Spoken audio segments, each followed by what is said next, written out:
One of the hardest things to grasp when you've lost your spouse is that this situation is real and it's permanent. Your mind really doesn't want to believe it. I think in part this is because death itself is something very difficult to understand. There's something otherworldly, spiritual involved, and the human mind, which is used to dealing in tangibles, has difficulty wrapping itself around this notion that it's actually happened. You have all this history with this person, all this interaction that you've had. They've been such a big part of your life, and all of a sudden they're not there, and you really don't want to believe it.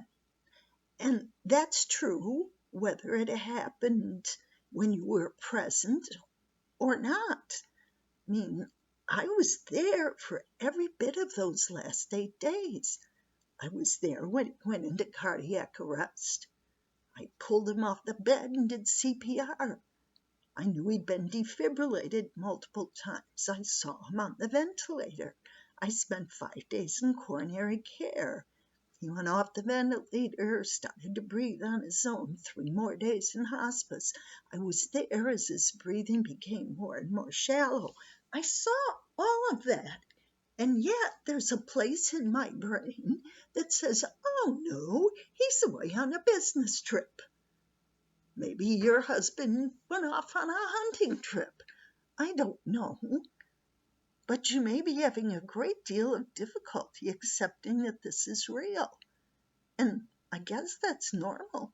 Most people that I've talked to say that they have difficulty with the reality of it and the permanence of it.